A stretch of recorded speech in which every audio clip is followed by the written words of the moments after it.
Hey, welcome to another video of me rambling about how you can make more money with your active current users than you can even imagine, right?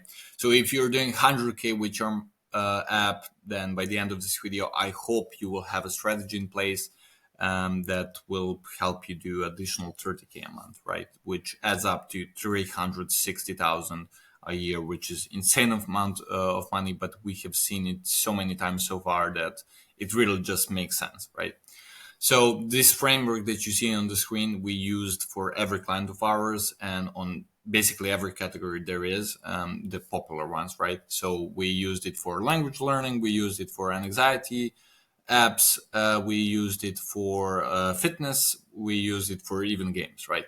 So every category there is, and it always sums up to this framework, right? So as you can see on the screen, player commits to the desired action, and that directly impacts business metric. So how this works is player is user in your case.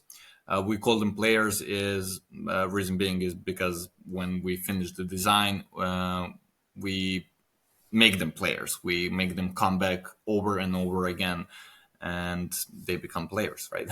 So when they commit to the desired action is exactly what we want our players to do in order for them to impact revenue. So desired action is just call to action on every screen of the app that we want the user to go through in order for them to pay by the end.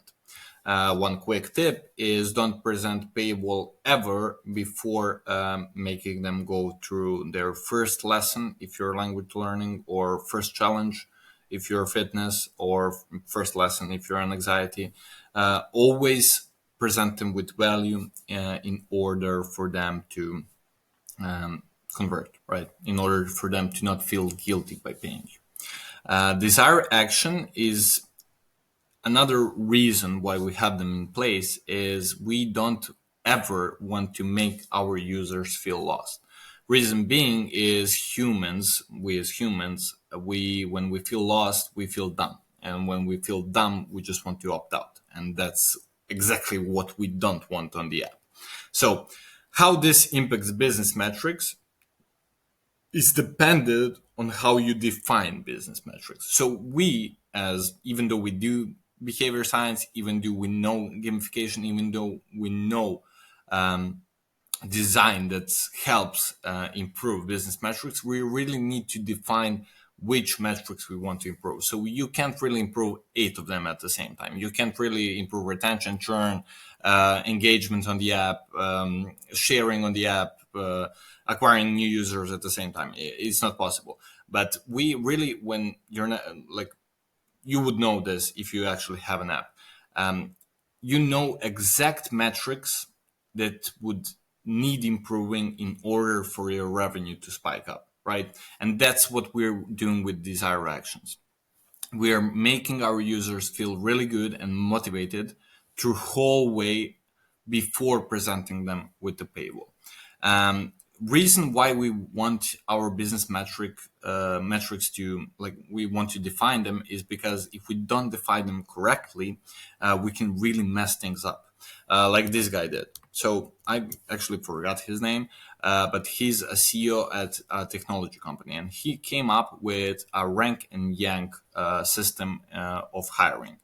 Meaning, by the end of the year, he would reward 20% of the most efficient workers, and he would fire 10% of the not so efficient guys, right? The result of this is not what you would think. Even when I first saw this example, I thought, wow, this is a really good way of functioning.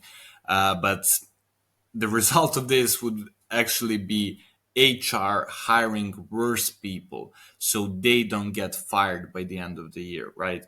So people will the end result of this was just a worse company because HR was just hiring worse and worse people than them. And by the 3 years from there, I think he even went bankrupt, which is insane. So back to the framework is how we create desired actions is by feedback mechanics. And feedback mechanics are basically just progress bars, streaks, and all this fun stuff in the app, which helps trigger desired action, right? So, example of this would be progress bar, right? So you're going through series of questions, let's say 6 of them, either on onboarding or on the lesson. It doesn't really matter. Um, Progress bar really helps motivate our brains into thinking, okay, there is like, I'm done 40%. There's only 60% left, so I can do the desired action, right? So I can do the lesson or something like that. One tip, quick tip, I just thought about it, is always start users with some kind of percentage, because we as humans, when we see 0 out of 100, we feel really bad. We don't want to even begin. But if, because the hardest part, is people always say, is the beginning. So always start them at 30 to 40%, like, yo, you're 40% done with this. Keep keep doing the lesson so you can finish it, and you will see more people will actually use it. The result would be win state, and embedded with reward. What this means is, when actually you presented the paywall, you don't show confetti when you present the paywall. You show confetti and vibration of the phone and all the animations that you have after they bought, because they will not feel so guilty after buying. Another tip that I just came up with is always try to push paywall as far as possible. I know this is a scary metric and scary feature to actually try to split test, but you will see that when you actually let your users experience value in the first 2 to 5 minutes of them using your app, you will see drastic improvements in conversion for the paywall, because they experienced everything and now they know what they are paying for. But if you present them the paywall before they even begin, then why would they pay, right? Why would someone pay for something they didn't know about? Like, big companies can get away with this, like Com has a huge marketing. That's one of the biggest anxiety apps, or that's just one example. But big companies can get away with this. But if you don't have too much of a social proof and too much of a marketing side, then you really have to show your users how great your product really is, and then present them with paywall, and you will see drastic improvements in conversion.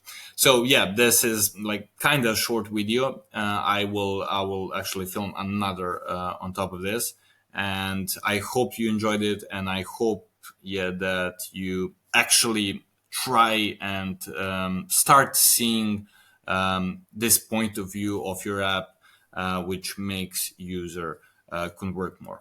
So yeah, that's it. So, yeah.